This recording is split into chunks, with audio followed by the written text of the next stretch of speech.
Good morning, everyone. Thanks, Sochu, for the introduction. Today, I'm going to present the paper titled Global Shipping Container Disruptions and U.S. Agriculture Exports. This is a joint work with Professor Sandra Steinbach from UConn and Professor Colin Carter from the UC Davis. And my name is Xiting Zhuang, also from the UConn. Okay. First, just give an overview for this paper. We basically want to study the trade effects of port congestions and container shortages for the U.S. agriculture exports. And we have two main goals for this paper. The first one is that we want to estimate the changes of containerized agriculture exports due to the supply chain disruptions starting from May 2021 and to January 2022, comparing with the counterfactual. And the second goal is that we also conducted several heterogeneity analysis with respect to the U.S. Geographic regions and export destination and the port groups. So let's first provide some background stories. So as we know that in early 2020, the COVID-19 started to hit the U.S. and it has caused a negative economic impact on the economy and on people's living. So the U.S. government has started to implement several rounds of stimulus checks and extended unemployment benefits. So this benefits help to increase the saving rate for the U.S. Residents. As we can see from the figure on the right-hand side, the saving rate started to increase drastically in the early 2020, and it almost threefolds, right? And although it reduced a bit in the later months, it still remains a very high level. And so for those people who has the stimulus checks, that additional amount of money creates those additional demand for those people in the United States to purchase the goods. I think mostly are durable goods, and those needs are mainly needs to satisfied by the countries by importing from other countries like Asian countries, especially from China. So, but due to the limitations of the infrastructure in ports in the United States, the sudden increase of the demand from the U.S. Residents, there are a lot of ships that carry those goods from the Asian countries started to skyrocket. As we can see here, California ports handles more than 10 million containers in 2021, but it is 12% higher compared to the previous period, and also at the same time, the freight rates between the Asian countries and the U.S.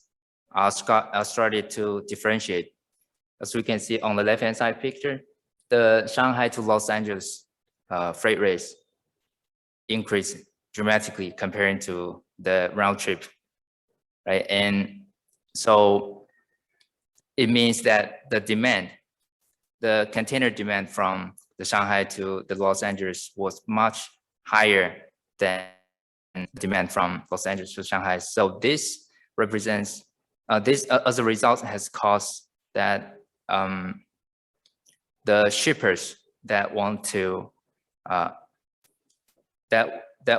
to carry the ships the containers back to the back to the Asian countries will have to rushing back to the Asian countries because they face higher freight rates from the Shanghai to Los Angeles, and it will be more profitable for them.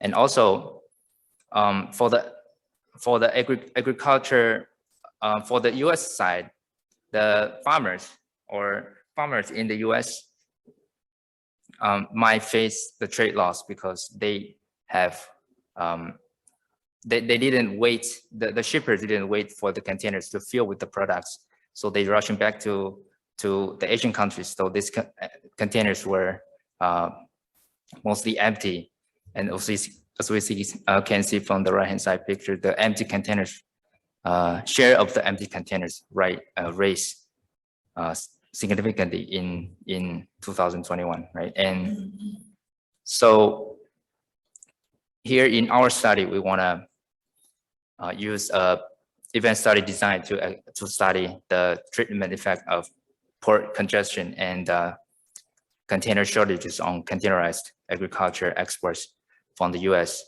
So this is our specification. That on the left-hand side, the Y is our outcome variables, which are we basically use 4 dimensions regarding the agriculture exports, and so we also incorporate two fixed facts, which is the product, country, and port fixed facts with time. So here I is for the port, J is the destination country, S is the product, and T is the month.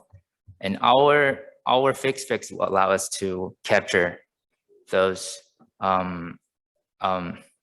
confounders that might disrupt the relationship with the our variable primary interest. So for example, the products that exports from the US might face seasonalities, and also this fixed factor will allow us to capture those factors like freight rates and infrastructure, port infrastructure, and other stuff like anchor time. And also, I'm sorry, our primary variable interest is the third term on the right hand side. So this term measures the dynamic treatment effect of the port congestion and container shortages. This is the cumulative of the downward variables that that could allow us to measure. That could allow us to measure the dynamic treatment effects for the container shortages and disruptions. And we use the periods, A periods before and after the event starting time. So the event starting time, we choose the time in May 2021 because that's the time when the supply chain issues started to become a problem, as we can see from the previous pictures in the slide and the previous slides. And yeah, and for the outcome variables, we use the export value, the TEUs, which is the 20-foot equivalent units, which is to measure the number of containers for the container ships, and finally the quantity and the unit value, which is defined by the value divided by the quantity. And since we didn't use the export data from the export data from other countries, and we didn't use the non-agricultural products, so we try to construct a control group that shows the same change in the pre-treatment periods that's not affected by the port congestion and container shortages. And I will get into that in the data section. And we also we cluster the standard errors at the port destination and product level. So for the data, we basically rely on two main data sets. Our main data is from the US Census Bureau. It's a port level data, and our data ranges from September 2014 to January 2022. And we also supplement this data set with the bill of lading data, which contains the TEU data, which is to measure the number of containers in the data set. And finally, we construct this transactional level data to account the containerized agriculture exports measured in both TEUs and quantities and values at the monthly level. Okay, so we choose the products that's include chapters from 0 to 24, and we finally create a balanced panel data that covers all the four outcome variables that I just described. And okay, so we finally construct our model, and we construct a balanced event study data. And our data, we have the control group from 2014 to 2017, because we, basically in 2018 to 2020, there's other incidents that might affect our results. So this is our, okay, due to time limitation, I might make it faster. So this is basically our event study results. We don't see the pre-trends in the data, but we mainly observe some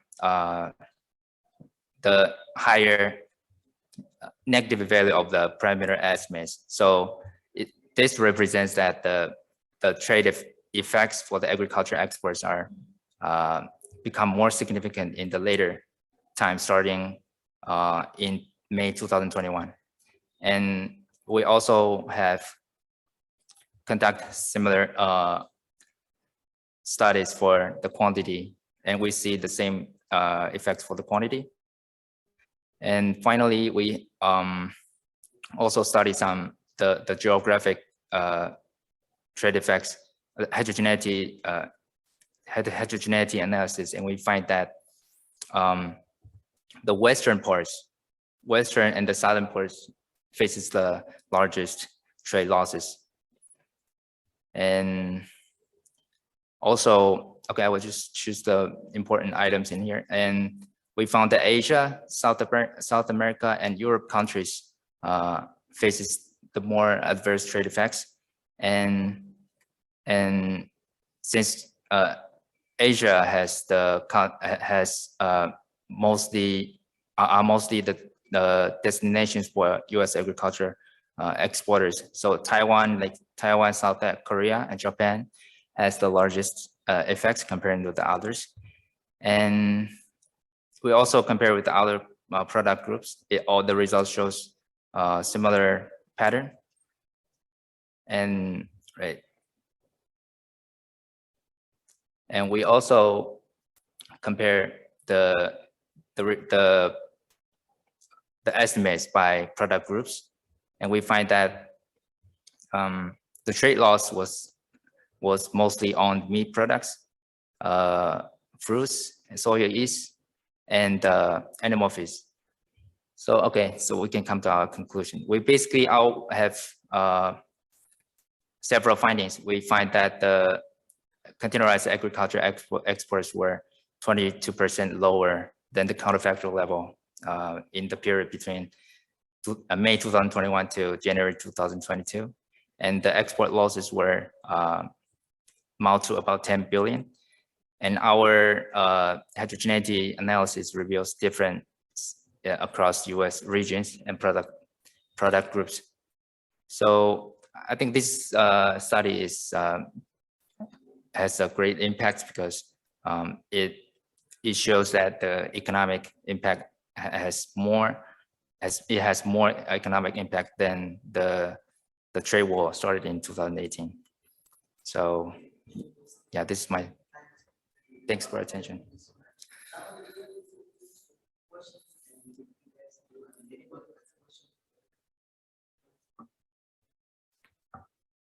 Yeah. Yeah, I started from over the treatment, did you observe the changes of destinations? I mean, in the terms of the adaptation of the export. I'm sorry, could you rephrase it? I didn't. So during the treatment, did you see changes of exporting destination? Change. Oh, okay. So that could be do you mean that the division? What's that? You quantify the quantity, right? Yeah. But the destination may change. No, we use the data to measure. No, we just try to investigate the heterogeneity of different destination groups. Yeah, I know. So I think it might have seen some evidence that like Asian countries are the most affected, right? So mostly, I think all the countries are affected, but you know, some countries like some states or regions like Africa are less affected. So I think potentially, but in this model we didn't try to investigate in that sense, right? Yes. Slide where you have the graph of the MDT, there are drops kind of consistent like the signal event. But there's some drop kind of during. Do you mean the empty containers drop? Yes, I think there are multiple in the study that we are trying to investigate started in 2021, right? So you want to try to ask why there's a increase in the last periods, right? So there are drops in the previous years. Yes, yes, that's due to the seasonality. Yes.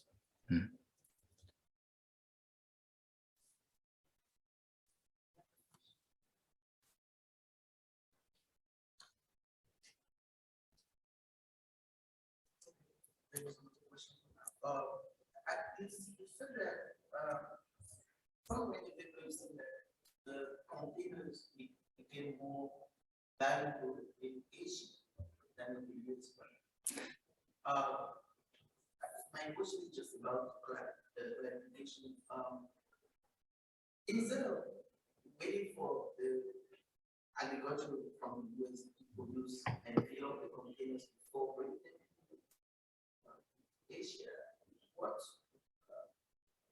maybe you can say because of the container maintenance fees, but I want to know specifically what push people to send back the empty container when at the end maybe bring it back the empty container because costing them waiting for the agriculture.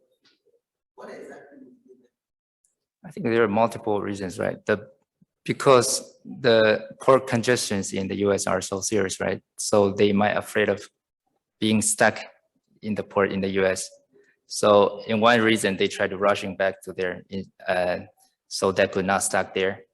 And also it would be more profitable for them to ship the container back to maybe China. And then they can ship, and then they can fill the products with the containers and shipping back to the US with higher profits because, you know, the freight rates in the US from the trip, for the trip from Shanghai to Los Angeles is much higher. Right? Okay, yeah. Thank you. Yeah, thank you. Thank you guys for your attention.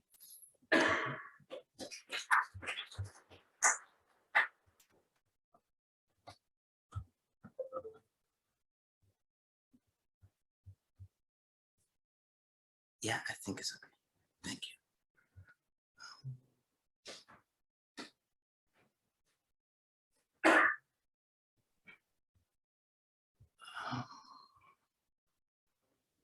Best.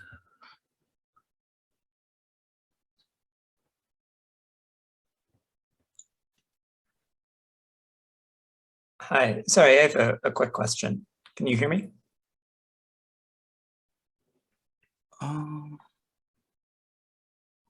So good.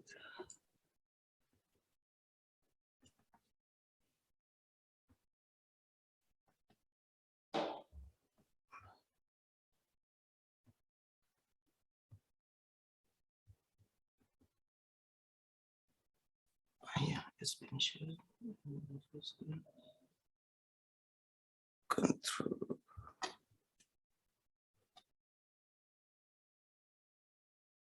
One second, sitting. Can I come?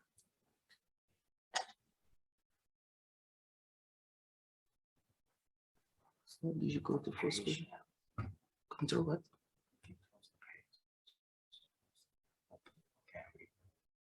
Close it. No. Oh. Which page is that? No. Okay. Hi, sorry, can you hear me? What's that? Here. I hope this works. No. No. Which one? This one? Here? Here? Yeah. No. It is not in it. The dot here? The light bar, the arrow on the arrow. True. Zoom. Zoom here? Yeah, the right one. This one? Yeah. It's not. No, it is not. Also page, yeah. Oh, okay. Okay. Let me, what is the? Wait a second. Yeah. Huh? Open with Adobe. Yeah. Mm-hmm. All right. Control L first. Wait a second. Oh, sorry everybody for that technical problem. Oh, what is that again? Oh no. Okay, thank you everybody for being patient. I'm sorry for that.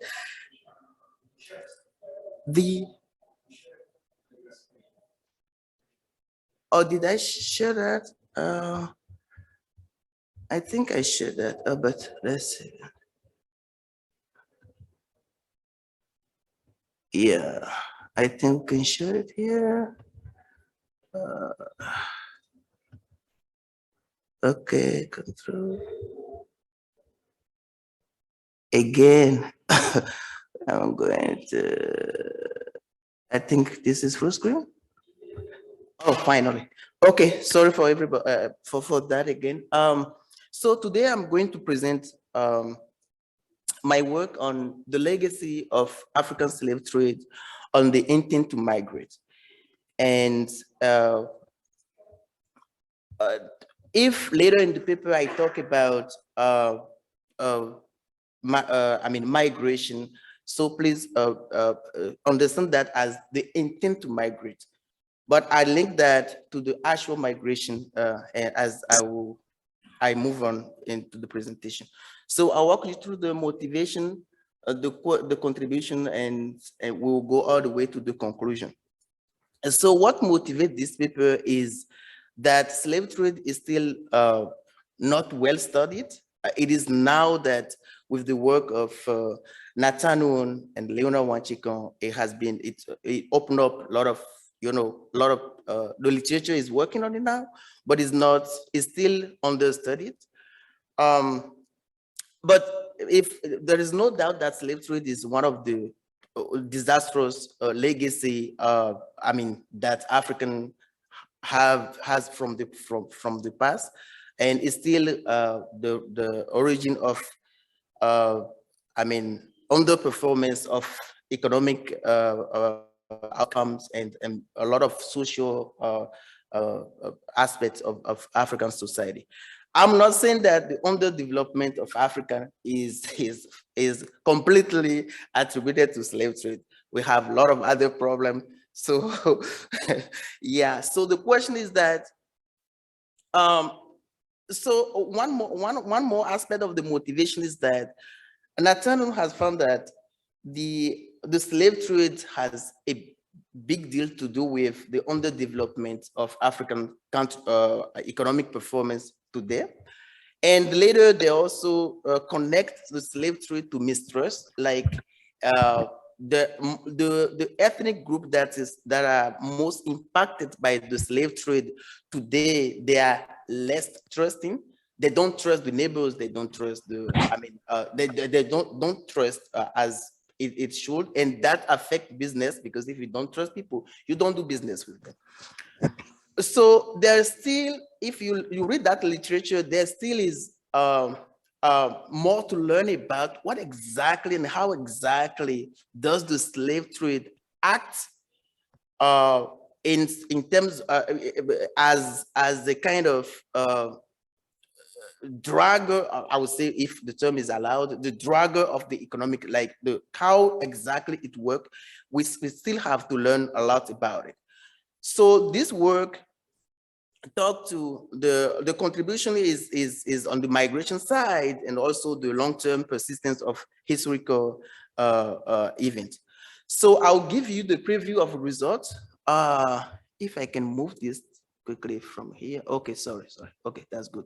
So the preview of result is that one more inverse hyperbolic sense of slave export increased international intent to migrate, that is the ETM, intent to migrate, by 0.143, which is about 31% of the mean of the intent to migrate on the scale of 0 to 3. Now, I also try to, because I'm working on the intent to migrate here, it is really crucial to connect that to the actual migration. And the actual migration, the intent to migrate, is closely related to the actual migration flow that we observe in the data. And as a secondary result that helped me to explain the mechanism is that one more IHS of slave trade increases education by 0.221, which is about 6.5 points of percentage of the mean of the years of education. So what is weird is that ethnic groups that are impacted heavily by slave trade today tend to have more education. And I will explain more why in this picture, which I think explain. So I think the mechanisms can be summarized in here. If I can move this thing quickly, it's not going away. Okay, more.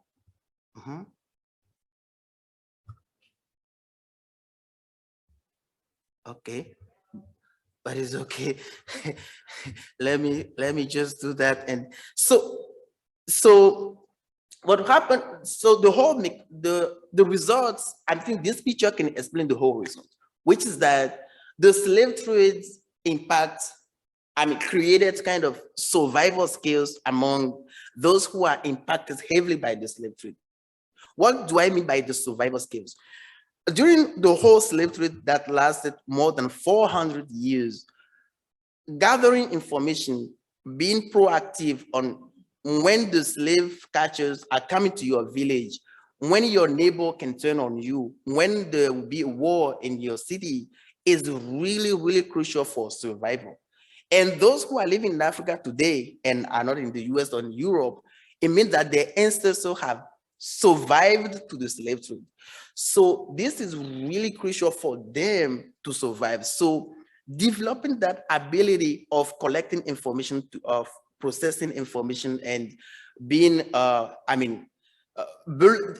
them to build the capital, mobile capital that is informational related.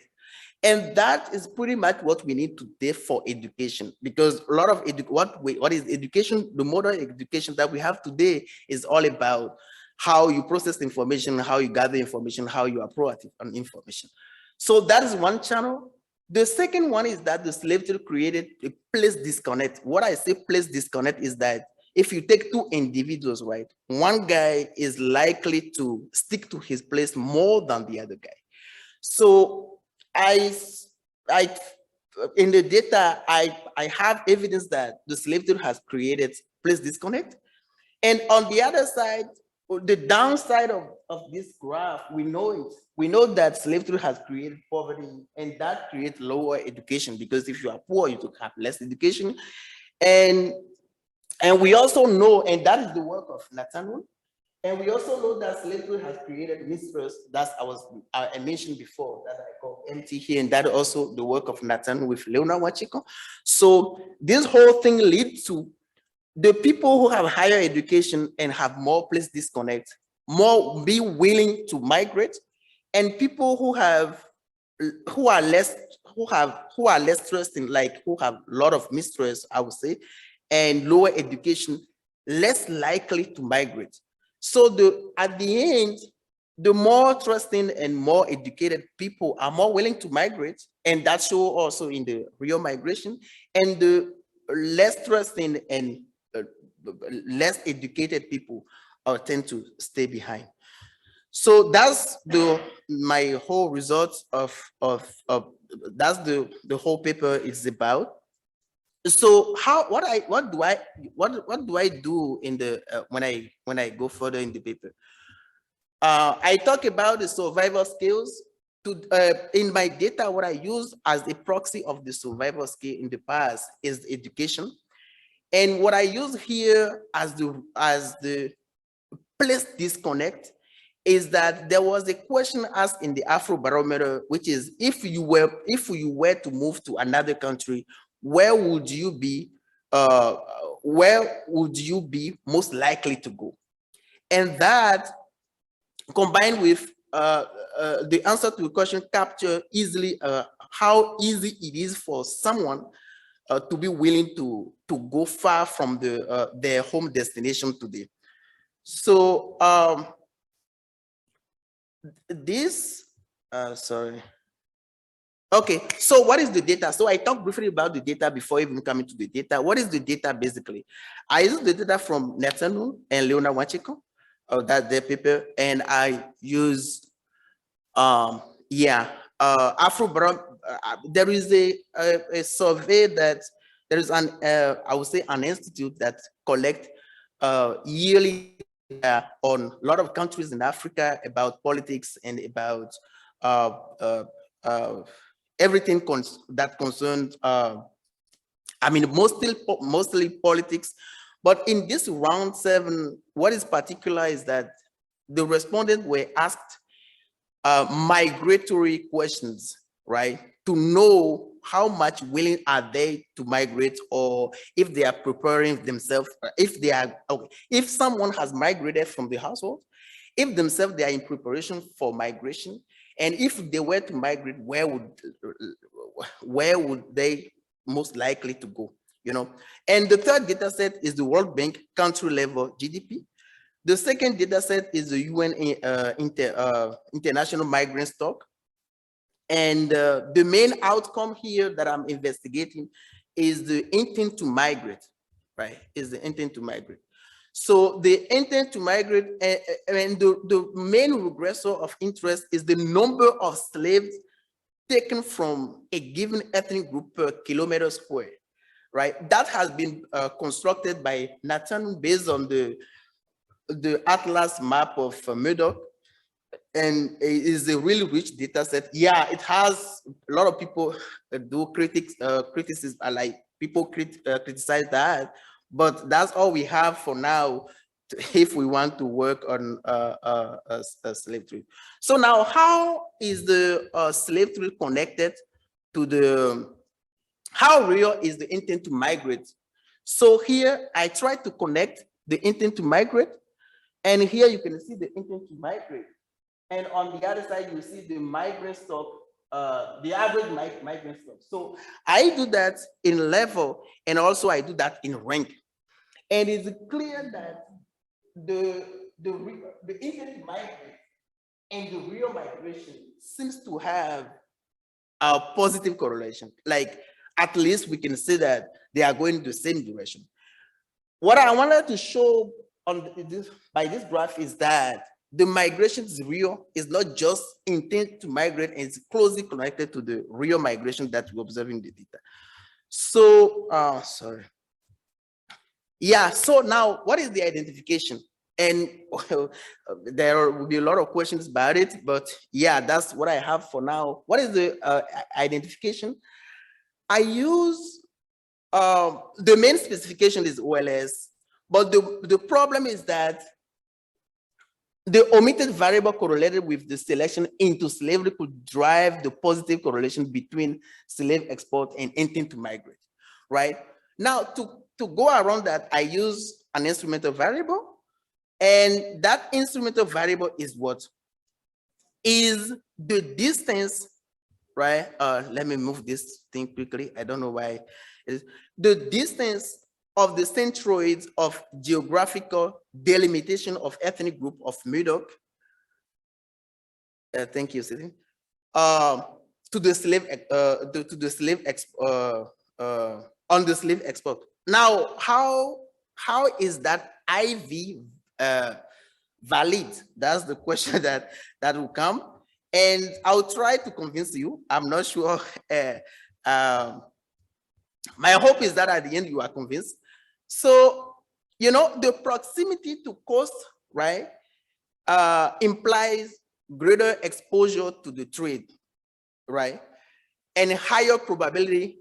That means higher probability to be enslaved. Now,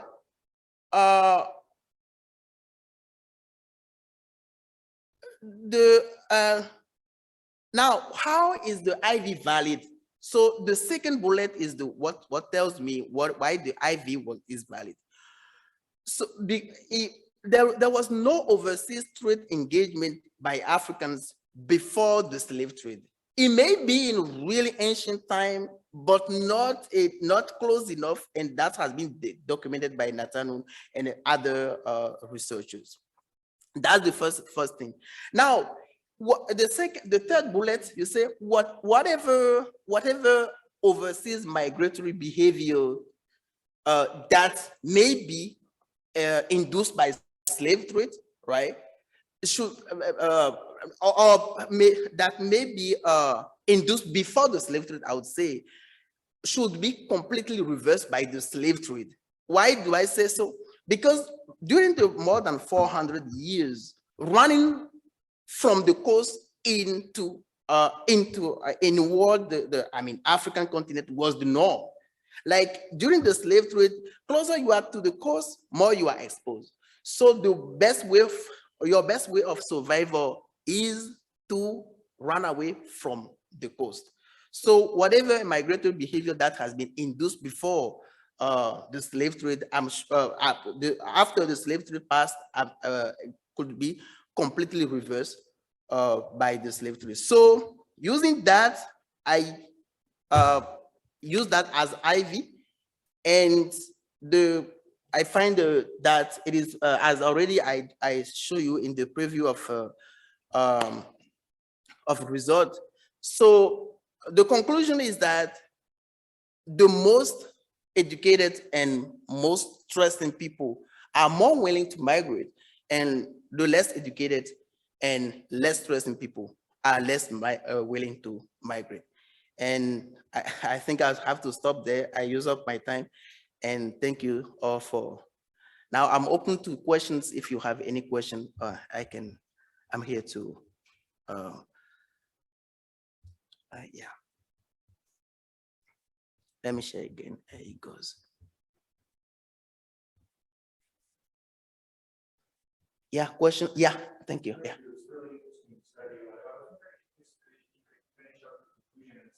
What does that mean? What does that tell us the result of the design? Oh, okay. So the conclusion is that, okay, if I have to read word by word, like that the historical ethnic, slave trades, right, it has a positive and statistical significant relationship between the between the slave export and the intent to migrate observed among Africans today. Then, but the causal mechanism behind that is a combination of poverty and mistrust on one hand, and survival skills and place disconnect on the other hand, all culturally induced by slave trade, working in opposite direction to generate the selection into the intended migration through education, basically. Now, the sorting process leads to more productive, educated, and trusting Africans to be more willing to migrate, while the less effective, less educated, and less trusting have a higher will to stay behind. So the implication is that, okay, there are a lot of implications of that. People tend to think that when African migrate today, it is likely to be only poverty. And even in some places, people tend not to, it is not only about African, but people tend not to trust migrants like someone who is not a migrant to. So the implication is that when you see someone migrate to the US or somewhere to there, is likely to be the most trusting among African. Like it is not, he's not there to, the bad stereotype that people stick to migrants, it is not true. That's what I'm saying. Now, on the other side, the implication is that it's that you see that now that the system create the system create a positive sorting, so that the good people are going and the bad people are staying behind. Meaning that if the bad people are staying behind, then they can be they can be making bad policies, and it will keep getting worse over time. That's basically some of the implications, if I can talk about it. Yes, thank you.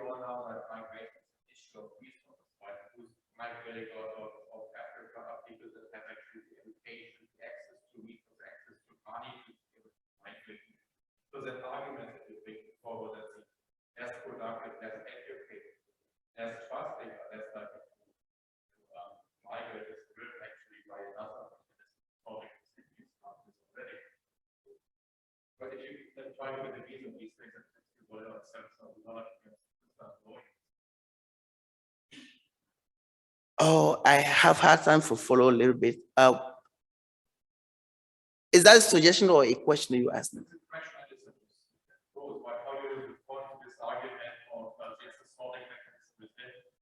Any example, if you want to get a photo centers, we need to take a work out that costs you a lot of cash, and usually like the same amount of lottery argument, right? So that's why we have all this illegal immigration coming into Europe, or they are not real-based. All right. Even illegal migration is extremely costly. And normally, only families with higher income and higher resources are the only ones that can afford either legal or illegal migration. So that's I think it's a central issue in your analysis. That's what selects a lot of the pushing on migrations. And that's what the poor are the ones that end up staying become poor because they don't have enough resources. All right. Yeah, that's true too. Yeah, that's right. That's right. Thank you so much. That's right. Yeah. Yeah.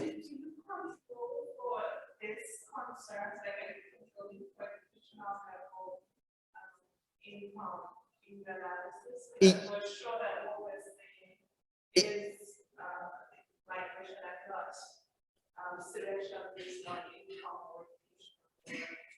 Exactly. I control for wealth because Afrobarometer, they has a whole bunch of questions of wealth, and they even constructed an index for that. If I had time to show you the results, I controlled for all that, and then I control for a whole lot of things. That's yeah, I control for there is the wealth index. That is there are questions that ask, do you have car, do you have a radio, do you have this, do you have that, kind of income related things, and they already build up that index into the thing. Not only I do the two versions, There in one version, I control for literally all this, each one of these variables to combine. And then in the other version, I control for just the index because the index has been created using those variables. And the result still send robust to that. Yeah. So I do not say, yeah, it will be exactly what they suggest. But that's controlling for that kind of give me kind of, even if it's a little bit, ensures that it's not completely income related thing. Yeah.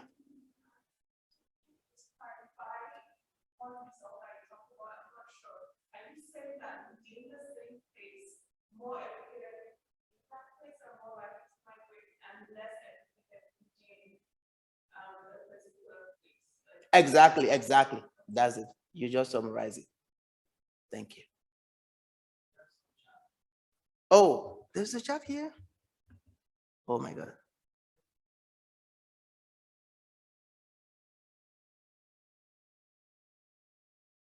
Oh, can you move the slide for? Oh, oh, sorry. They put the chat when I was presenting. Yeah. Okay. Yes.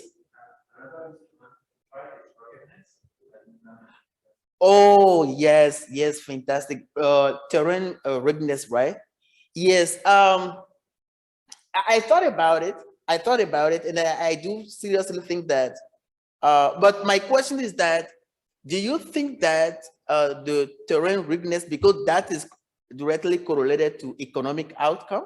Because when the terrain is more rugged, people cannot cultivate and it leads to more poverty. So do you think that this might also kind of connect to migratory behavior directly, not through the export, but directly through to migratory behavior? That's what prevents me from not using it. Okay.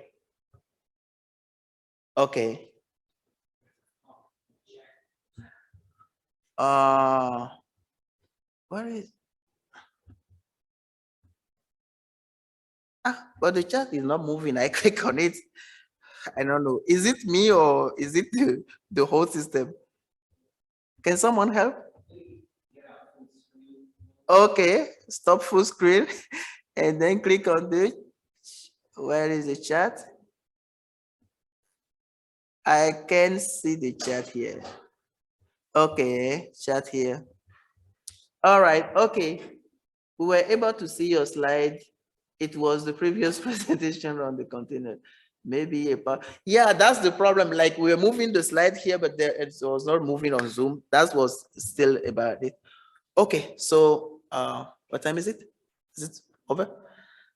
All right, that's all I have for you, and we'll move to the third presentation of today. Thank you so much for the mess that I created.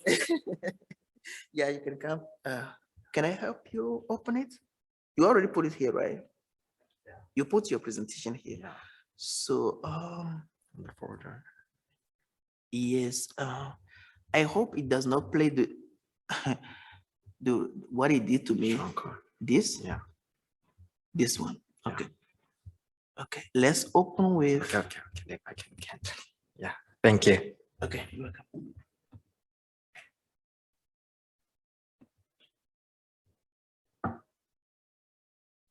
I suggest you share before you. Yeah.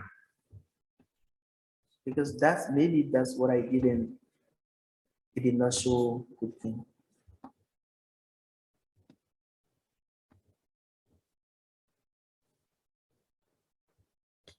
And everything is good. Yeah. We can see it now, but I'm not sure those following online will see the slide moving. Cool. Hello, everyone.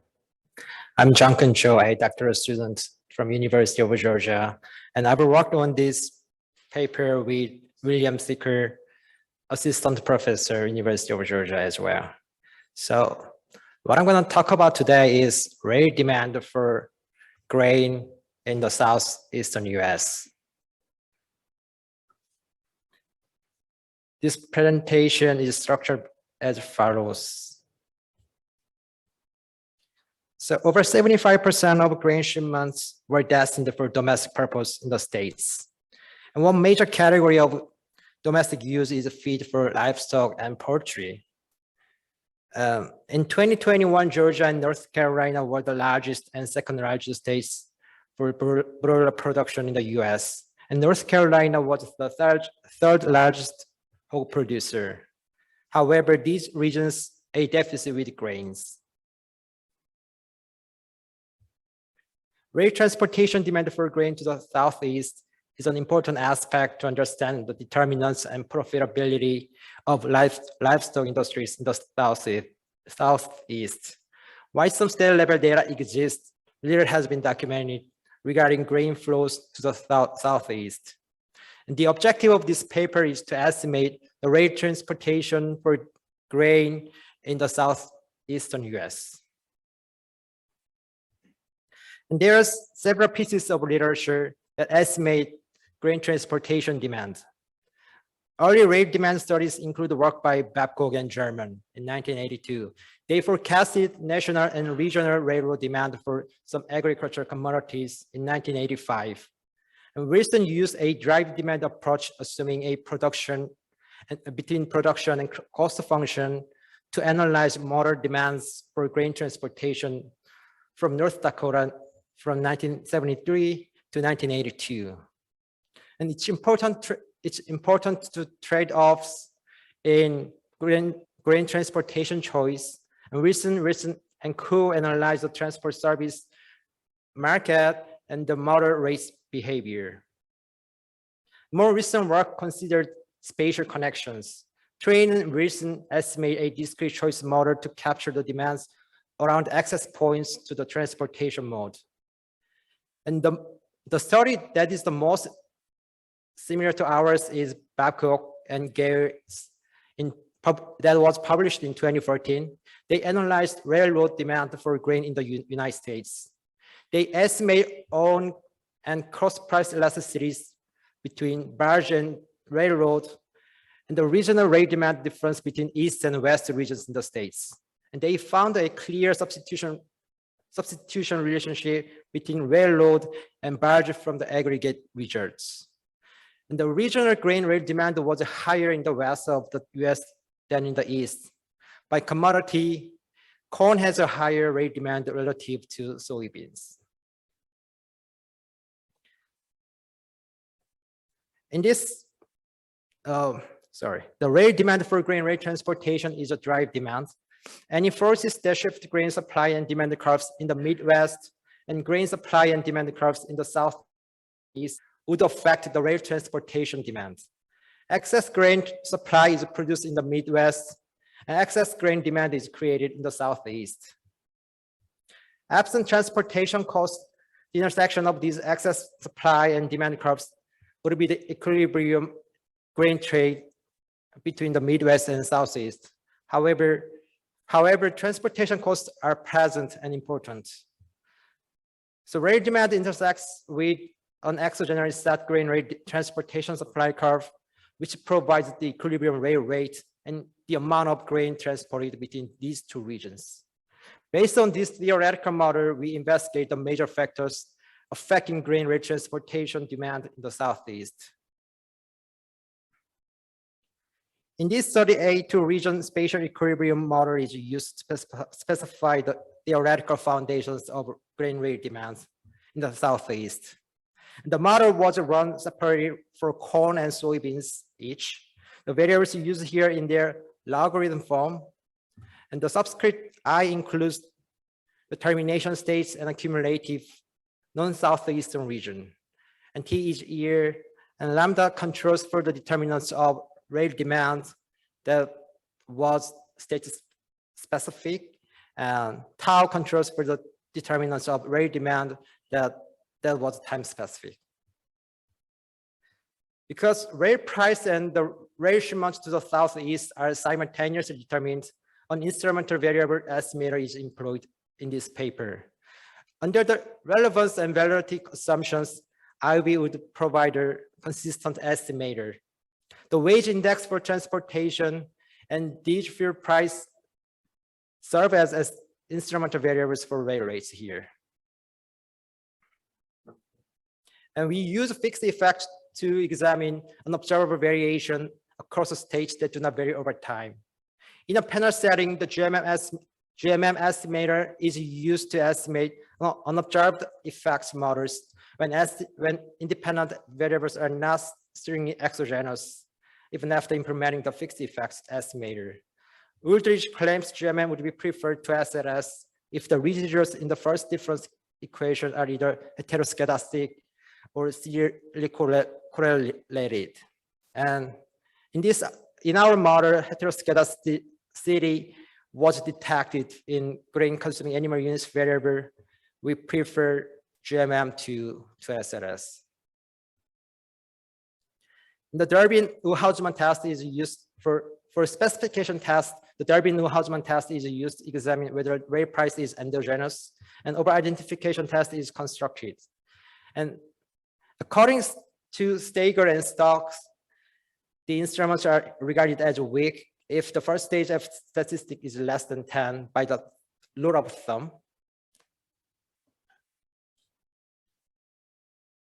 And let's move on to data. And table 1 represents our variables and their descriptions. Our dependent variable grain shipments to the southeast, which is total expanded tons of commodity transported by rail into state I. One of our independent variables is rail price, which is measured by expanded tons, total revenue per ton transported to region I in year T. Barge rate is average spot Illinois River barge basis in year T.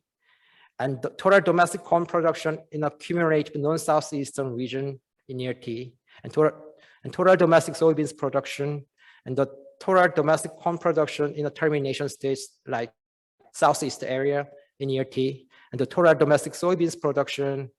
And grain consuming animal units is estimated grain consuming animal units for livestock and poultry at the in the termination states in year T. And high protein animal units for livestock is estimated high protein animal units for livestock and poultry at the state level for soybeans. And we have two instrumental variables. One of them is rail labor cost, is average wage index transportation services in year T. And diesel fuel price is refined price of diesel fuel for resale. And table 2 represents descriptive statistics of our variables. And our main variables, grain shipments to the southeast and rail price, are obtained from the surface transportation boards of masked master carload weighbridge samples. And the weighbridge samples are a stratified sample of all US rail carload weighbridges submitted by railroad carriers annually. The weighbridge contains rail traffic volumes, rates, and rail movement characteristics that include origin and destination of shipments. And the masked master weighbridge file includes detailed data for such as contract rates.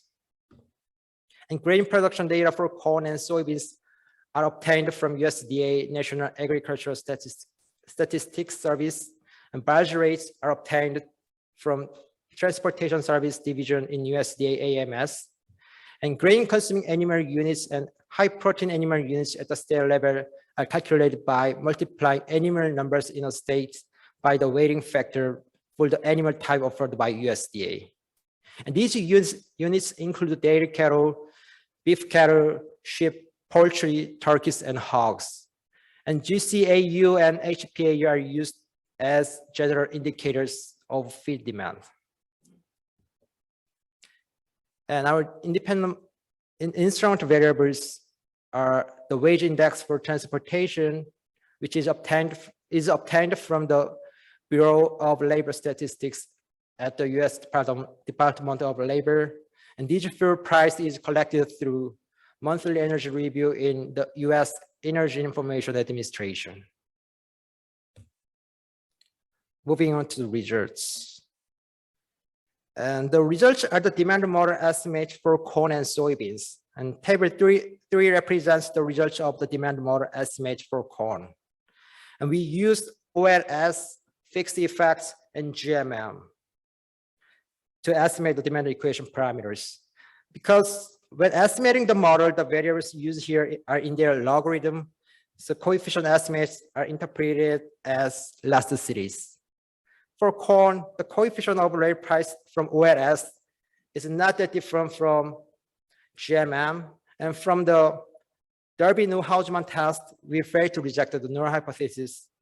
Rate price is exogenous.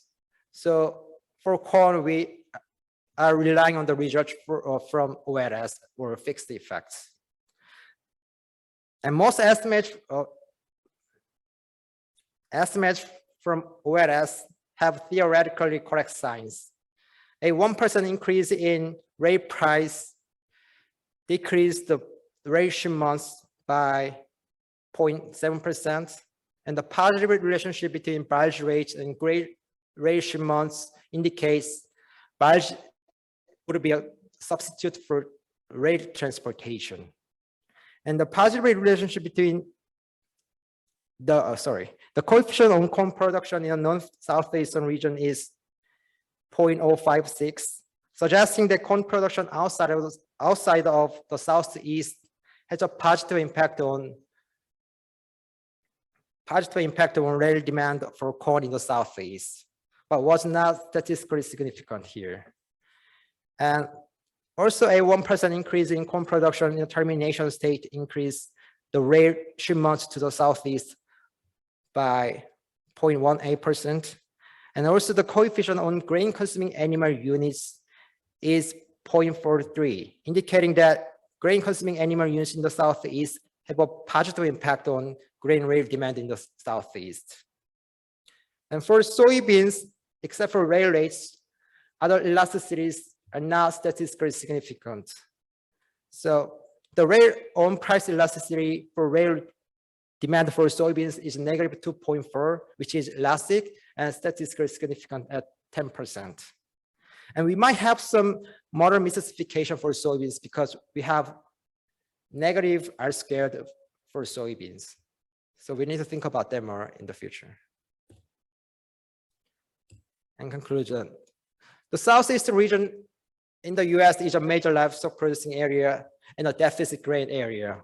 Understanding grain rate demand in the Southeast is important to stakeholders that manage their supply chain risk. And a two-region spatial equilibrium model is used to specify the theoretical foundations of grain rate demand in the Southeast. Because simultaneity theoretically exists between rail price and rail shipments, an IV estimator method is employed. And for corn, rail demand for grain in the Southeast is influenced by rail price, barge rates, corn production outside of the Southeast, and grain consuming animal units. And for soybeans, a 1% increase in rail price decreased grain rail shipments to the Southeast. And this paper makes 3 contributions. We hope that stakeholders may utilize this research to manage their supply chain risk by estimating the rail grain demand in the Southeast. And we hope that this paper may inform policymakers of the importance of rail rates and the marketing linkages between the Midwestern and Southeastern regions. And our paper also contributes to recent agricultural transportation and grain demand economic literature by providing grain consuming animal units and high protein animal units at the state level. And there are some caveats and future work. The instrumental variables are used here may need improvement to fix the endogeneity problem. And we might have some more misclassification for soybeans because of the negative R squared. And for soybeans, we still have some work to do. We might need to control for grain shipped to the Southeast for export versus grain shipped to the Southeast for domestic use. That's all today. Thank you. Yes.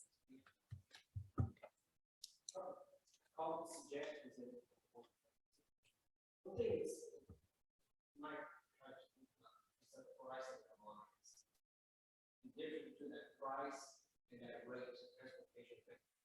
That's what determines whether or not, I mean, I know that the poultry industry is going to buy the lots, right? Because they need it, but it's important to understand. And I think to give you an example, in Virginia, in the state of Virginia, which is close to the area, it was always more profitable to bring, more economically sensitive, to bring all the way from the Midwest and bring the grain from the coastal Virginia, which is an hour, 2 hour ride. And so that's because the price difference, also because of availability of the railroad. I don't know if you account for that, but that determines where the grain's going to get, how far, and sometimes in the case of corn, it's a lot of Truck, yeah. just think about those things and try to account the availability of infrastructure is critical. Right? Reach certain areas at a certain price versus. Thank you for that. Yeah, good follow up. That's the mean price matter. Sorry? The mean price matter. Yeah. I have another question about, so what's your sample period?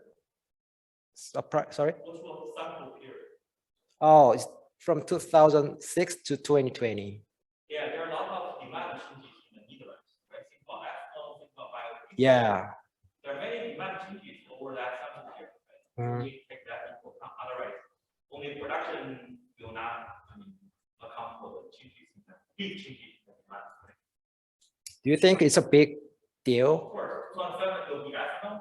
After 2015, 2016 will be biodiesel. But there's a few like factory in the southeast.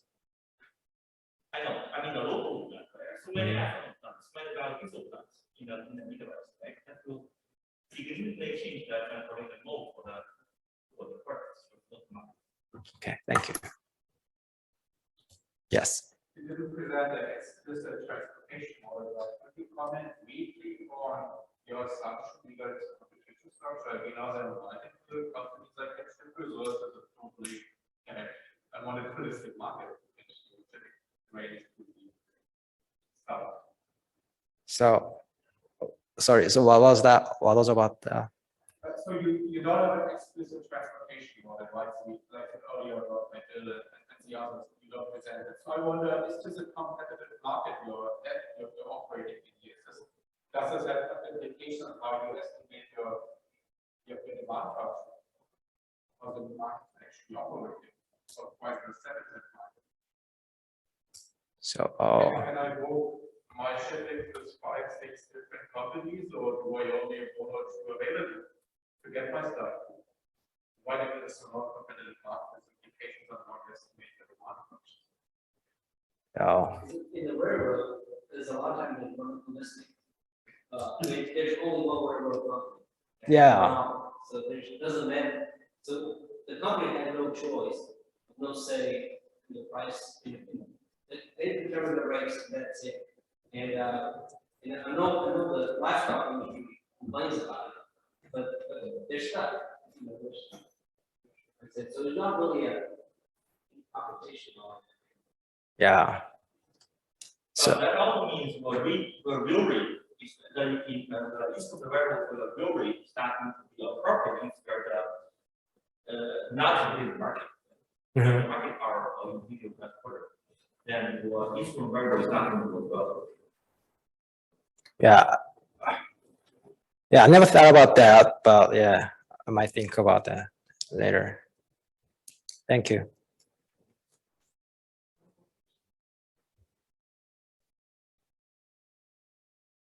I could push one more. Your specification, like your guest specification, taking apart all the other, taking political consideration all the other, why did you use the time track instead of country? How does it has implications for your price? Because time fixed. Say that you use the time track instead of time fixed, which is sort of done. Oh, it's because the model is panel data and the fixed effect auto control like different in the states that would affect our results. Yeah, but you make these kind of linear, right? That's what you write there. I should. But would you want to provide a more flexible structure, so for example, the supply and demand that I mentioned earlier? Oh, Meaning because I don't get it, sorry. Even as time easy, that everything because it's state specific, so. But some of the prices are national. I guess. Otherwise, everything is pure profit. Not everything. Many variables are and national. Yeah, it's just yeah.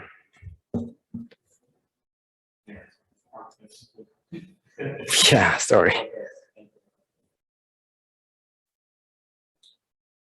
All right, so thank you. Yeah. Yeah.